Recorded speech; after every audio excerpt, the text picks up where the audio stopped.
안녕하세요. 손버릇 나쁜 신우 때문에 정말 환장하기 직전인 30대 여성입니다. 저희 신우, 언제쯤 정신을 차리려고 이러는 건지 정말 모르겠어요. 하긴 신우만 문제가 아닙니다. 당신 딸이 저 모양인데도 감싸고 돌기 바쁜 시어머니가 제일 문제 같기도 해요. 남편과는 대학교를 다니던 때부터 친한 친구 사이였어요. 같은 전공에 같은 동아리 활동을 하다 보니 거의 매일같이 붙어 다녔지요. 그런데 정이 무섭다고 몇 년을 친구로 지냈더니 그새 미운정 고운정이 다 들었던 모양이에요. 언젠가부터 남편이 툭하면 농담 반 진담 반처럼 사귀자고 들이댔는데 그게 싫지가 않았거든요. 그러다 제 나이 31살의 남편과 정식으로 사귀기 시작했습니다. 둘 다 이미 알건 다 아는 사이였고 서로를 지켜본 시간이 있었으니 처음부터 결혼을 전제로 한 진지한 연애였지요. 사귀는 2년 동안 어느 다른 연인들처럼 울고 웃으며 연애를 했어요. 남편에게서 어설프지만 낭만적인 프로포즈도 받았고요. 정말이지 결혼에 이르기까지 뭐 하나 모난 것 없이 원만했달까요. 하지만 결혼식을 올리고 얼마 지나지 않아 생각지도 못한 일을 겪게 되었습니다. 바로 남편의 하나뿐인 누나인 손희 신우 때문에요. 저희 신혼집은 신혼에서 걸어서 10분 거리로 무척 가까웠습니다. 신혼의 근처로 신혼집을 구한 데는 다 그럴 만한 사정이 있었지요. 강아지를 안 키우는 사람에게는 조금 황당한 이야기겠지만 남편에게는 오랫동안 키우던 강아지가 있는데 이 강아지가 집에 사람이 없으면 울고불고 난리가 납니다. 그나마 남편이 저랑 결혼하기 전에는 어머님 아버님이랑 같이 살았으니까 강아지 혼자 있는 시간이 길지 않아 그렇게 심하지 않았대요. 하지만 문제는 남편이 저랑 결혼을 하면서였어요. 어머님 아버님 두 분이 강아지 산책시키는 것도 힘들고 이제 만사가 귀찮다며 남편더러 강아지도 데리고 나가라셨지요. 그런데 남편과 제가 출근을 하면 오랫동안 강아지가 혼자 집에 있어야 하잖아요. 남편 말로는 그렇게 되면 강아지가 밥도 안 먹고 볼 일도 안 보고 온종일 울어댈 게 뻔하다면서. 그런데 그나마 누구라도 하다못해 신우라도 얼굴을 비추면 상황이 좀 나을 것 같다나요? 그런 이유로 남편이 신혼집을 꼭 신우집 근처에 얻기를 바라더라고요.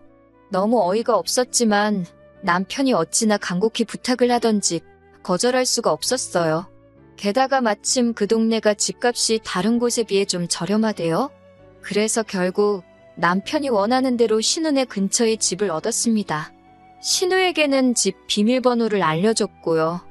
그런데 그 이후로 언젠가부터 제 옷이 하나씩 사라지기 시작했어요.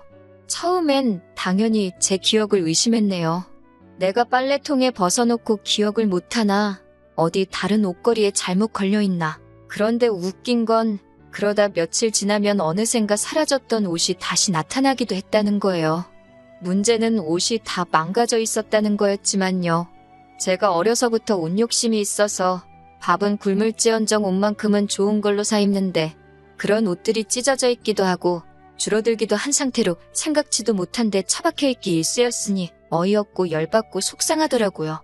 그리고 곰곰이 생각해보니 옷이 사라진 날도 다시 나타난 날도 전부 다 신우가 저희 집에 남편 강아지 챙겨준다고 왔던 날이랑 겹치대요. 이걸 남편한테 말하자니 확실한 증거가 없어서 잘못했다간 저만 이상한 사람 될 것 같고, 그렇다고 모른 채 하자니 심증이 확실해서 그냥 넘어갈 수도 없고 정말 너무 짜증이 나더군요. 하지만 꼬리가 길면 밟힌다더니 제가 눈치를 챈 지 며칠 지나지 않았을 때였습니다.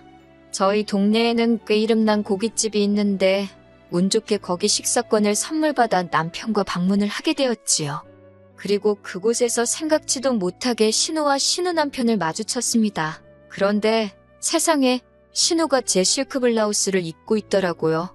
저희 남편이 제 생일 선물로 사준 정말 고급 블라우스라서 저도 아까워서 거의 못 입었는데 어느 순간부터 안 보이더라니 저는 제가 세탁소에 드라이를 맡겨놓고 안 찾아왔나 싶어서 그렇지 않아도 세탁소에 연락을 한번 해볼까 생각하고 있었거든요. 그런데 그걸 떡하니 신우가 입고 있는 게 아니겠어요? 똑같은 옷일 수가 없었던 게 그게 정말 품절에 품절을 거듭해서 제가 2달이나 기다려서 해외에서 받았습니다. 아니나 다를까 선물해준 남편도 대번에 옷을 알아보고는 신우한테 어디서 구했냐고 묻더라고요.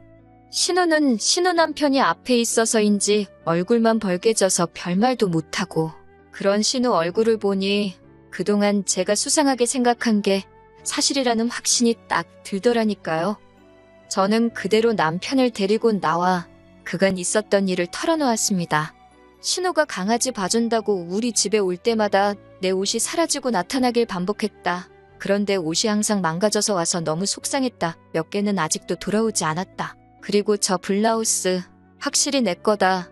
팔찌에 걸려서 손목 안쪽에 실크 올이 나간 곳이 있으니 확인을 해봐라. 처음엔 생사람 잡는다는 식으로 저한테 자기 누나를 의심하냐며 화를 내던 남편도 제가 구구절절 설명을 하니 설마 싶었는지 신우를 식당 밖으로 불러냈습니다. 곧이어 신우가 나왔고 남편이 가타부타 말도 없이 신우 손목을 낚아챘어요. 그리고는 제가 말한 소매단을 확인하더니 신우더러 진짜 그동안 제 옷에 손을 댄 거냐고 대놓고 묻더라고요. 그러니까 신우가 한다는 말이 그냥 너무 예뻐서 몇 번 빌려 입은 거래요. 그리고는 다 돌려줬는데 뭐가 문제냐입니다. 저한테는 왜 일을 크게 만드냐고 그냥 빌려주기 싫었으면 자기한테 대놓고 말을 하면 되는 거 아니었냐면서 적반하장으로 화까지 내대요. 그러자 남편이 먼저 그게 지금 할 소리냐고 사과부터 하라고 목소리를 높였습니다. 그러면서 매형도 부를 거냐 매형한테 변상해달라고 한다고 신우를 압박했어요. 사실 신우랑 신우 남편이랑 사이가 아주 좋은 게 아니에요. 뭔진 몰라도 신우가 신우 남편한테 약점이라도 잡혔는지 아주 설설기느라 바쁘거든요. 그러자 신우가 그러지 말라면서 자기가 꼭 물어준답니다. 얼만지 자기한테 알려주면 자기가 다 갚겠다고요. 그렇게 집에 돌아와서 대충 종이에 적어보니 신우한테 받아야 할 돈이 못해도 400은 되겠더군요. 남편도 제 옷들이 그렇게 비싼 줄 몰랐는지 좀 놀란 눈치였습니다. 그 와중에 자기 누나라고 신경이 쓰이기는 했는지 저더러 꼭 받을 거냐고 떠보듯 묻길래 받을 거라고 했어요. 자기가 한 일에 책임을 져봐야 다시는 그런 짓거리를 안 할 거 아니냐고 일부러 남편 들으라고 더 냉랭하게 말했네요.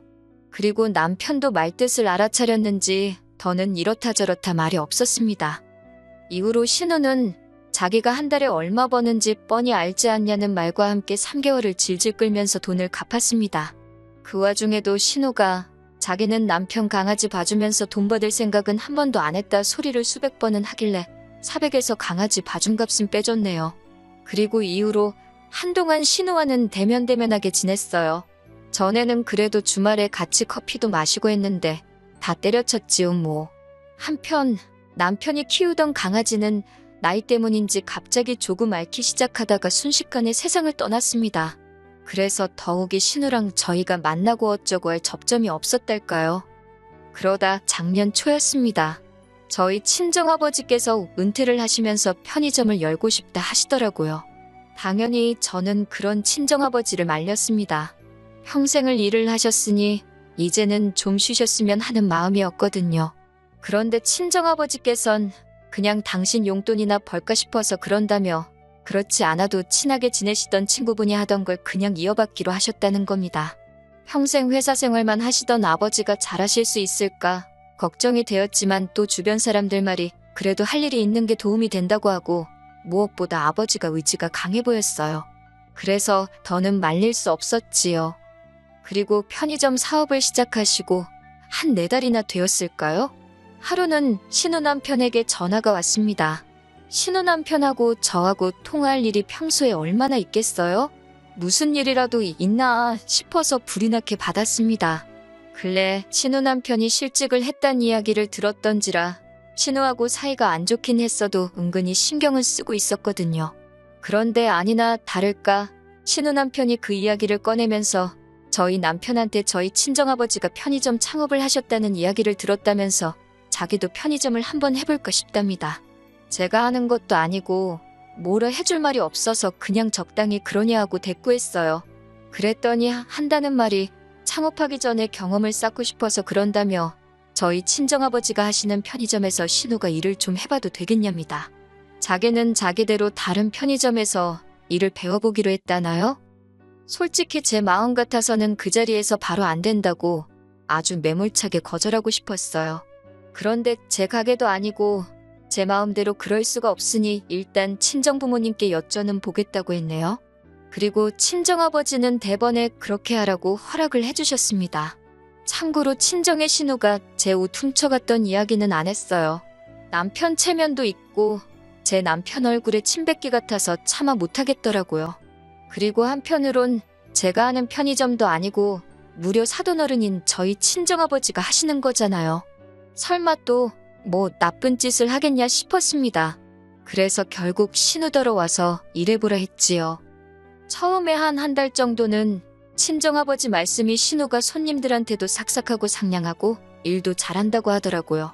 그 이야기를 들으면서 역시 사람은 겪어보지 않으면 모르는 거구나 생각했고, 신우가 옷을 훔쳐가고 그런 건 역시 실수였나? 그런 생각도 했어요. 이후로 신우와 저희 부부 사이도 조금은 회복이 되는 듯 했지요. 하지만 그건 저희 섣부른 판단이었던 모양입니다. 신우가 저희 친정아버지 편의점에서 일한 지 석 달이 넘어가던 시기였는데 하루는 친정아버지가 저를 부르셨어요. 남편은 데려오지 말고 꼭 저 혼자서 오라고 하시더군요. 느낌적으로 신우에 대해 할 이야기가 있으신가 보다 알아챘지요. 그리고 역시나 신우가 문제였습니다. 친정아버지께서 하시는 말씀이 언젠가부터 재고가 맞지를 않더래요. 처음엔 그래서 나이든 당신을 의심하셨답니다. 발주를 잘못했나 아니면 돈을 잘못 받았나. 그런데 그 액수가 처음엔 몇천 원이었고 라면 한두 개였는데 언젠가부턴 하루에 크게는 몇만 원도 비더라는 거예요. 편의점이 진짜 무슨 대형마트처럼 큰 것도 아니고 20평 남짓이었는데 결국 친정아버지께서 매장 안을 찍었던 지난 영상들을 돌려보셨답니다. 그리고 신우의 충격적인 행동을 발견하셨대요. 그러면서 저한테 보여주시는데 세상에, 계산대에 손을 댄 건 물론이고 손님에게 팔아야 할 음식도 자기 가방에다 아무렇지 않게 챙겨가고 그러더라니까요. 심심하면 과자도 까먹고 심지어 판매용 손톱깎이를 뜯어다 지 손톱을 손질하고 있지를 않나? 가관도 아니더군요. 아버지한테 피해 금액이 얼마나 되냐고 여쭙습니다. 그랬더니 대략 300만 원쯤 되는 것 같다며 당신도 머리가 아파서 계산하다 말았다고 어째야겠냐고 그래요. 그래서 신우한테도 얘기했냐 물으니 아직 못하셨답니다. 경찰에 신고를 해야 하는 건지 당신도 복잡하다고요. 아버지께 제가 해결하겠다고 신경 쓰지 말고 계시라 했어요. 저는 그 길로 바로 신우에게 전화를 걸었고 시댁으로 오라 했습니다. 저녁이나 같이 먹자고 했더니 편의점 출근이 어쩌고 그래요. 그래서 안 가도 된다고 친정아버지하고 제가 다 이야기했다 했습니다. 그렇게 어머님 아버님 댁에 저와 저희 남편 그리고 신우와 신우 남편이 모였어요. 모두가 외식을 가는 줄 알았겠지만 저는 다른 계획이 있었지요. 출발하자는 어머님을 자리에 앉히고 그 자리에서 친정아버지가 보여주셨던 영상들을 틀었습니다. 역시 한 짓이 있어서 그런가 신우가 제일 먼저 알아채더라고요. 저더러 뭐 하는 짓이냐며 제 핸드폰을 뺏으려 들길래 저도 신우를 밀었습니다. 그리고는 제가 신우더러 도둑질할 데가 없어서 사돈가게에 와서 그 짓을 하냐고 따졌어요. 신우 남편도 그제서야 말귀를 알아듣고 어이없다는 표정으로 신우를 쳐다보더라고요. 어머님 아버님은 이게 다 무슨 소리냐 하시길래 어머님 잘난 따님이 저희 친정아버지 편의점에서 300만 원치도 넘는 돈과 물건을 훔쳤다고 어쩌면 좋겠냐 했습니다. 그랬더니 어머님이 바로 그 버릇을 아직도 못 고쳤냐면서 신우 등짝을 때리시대요. 아버님도 언젠가 개망신당할 줄 알았다면서 그리고 여기까지였다면 저도 그냥 넘어갔을지도 모릅니다. 그런데 어머님께서 뒤이어 하신 말씀이 어이가 없었어요. 저더러 하시는 소리가 신우가 잘못한 건 맞지만 그래도 가족끼리 그 어물을 감춰주고 덮어줘야지 이렇게 하는 건 잘못된 거랍니다. 그러면서 저희 친정아버지도 너무하신대요. 신우가 어린애도 아니고 따로 불러서 알아듣게 이야기를 하시면 되지 그걸 왜 저한테 이야기하신 건지 모르겠답니다. 마치 저희 친정아버지가 경우 없이 행동하셨다는 식으로 이야기를 하시는데 정말 사람이 쥐똥굴인지 모른다더니 그 말이 딱이네 싶더라니까요. 그런데 이번엔 제가 나서기도 전에 남편이 먼저 한마디 하대요.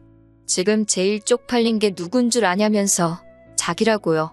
이제 무슨 낯으로 처가 식구들을 보냐면서 그러면서 어머님더러 그러니까 누나 손목을 분질러 놓던지 해서라도 그 버릇을 고쳐놨어야지 이게 무슨 개망신이냐고 화를 냈습니다.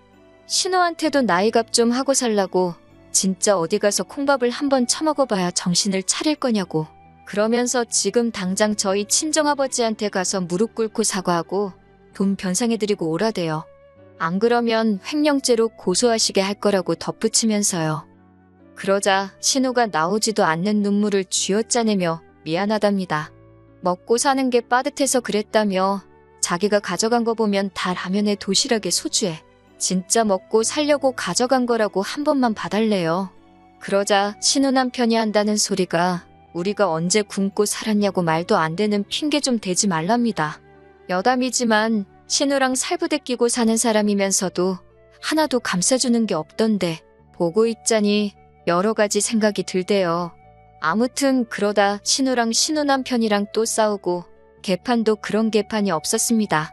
결국 신우 남편이 그 자리에서 저희 아버지께 300만 원을 이체했어요. 참고로 그 석 달 동안 저희 아버지는 신우가 일을 그따위로 하는지도 모르고 월급에 보너스까지 주셨다니 300만 원도 적게 느껴졌네요. 그리고 신우는 저희 친정에 가서 저희 아버지께 죄송하다고 사과를 했습니다. 친정아버지는 배신감을 느끼셨다며 속상해하셨고 어머니도 꽤나 난처해하셨지요. 그리고 옆에서 저희 남편은 내내 고개를 들지 못하고 있었습니다. 그저 죄송하단 소리만 해댈 뿐이었어요. 그리고 이 일로 인해 저희 부부는 신우네와는 물론이고 어머님 아버님과도 굉장히 서먹해졌습니다. 어머님께서는 제가 기어이 신우를 저희 친정아버지 앞에 꿇어앉게 했다며 괘씸해 죽겠다 하시대요. 그러면서 앞으로 제가 당신 눈밖에 나는 짓 하나라도 했다간 어떻게 할지 두고 보란 식으로 말씀하셨는데 그런 소리까지 듣고 어디 무서워서 어머님 아버님한테 말이나 붙일 수 있었겠어요? 그래서 아예 발길을 끊었습니다. 남편도 신우도 신우지만 자기 부모님이 저 정도로 경우가 없으신 줄은 몰랐다며 저하고 싶은 대로 하라대요. 그래서 이제 왕래를 아예 안 합니다. 저로서는 솔직히 땡큐지요. 친정아버지는 편의점을 1년 만에 접으셨어요. 본사랑 계약 기간이 있어서 곤란해하셨는데 다행히 전에 하시던 아버지 친구분이 당신한테 다시 넘기라 하셔서 쉽게 해결되었지요. 그리고 저희 이사도 했네요. 더 이상 신우네랑 가까이 살 이유도 없고 제가 학원도 옮기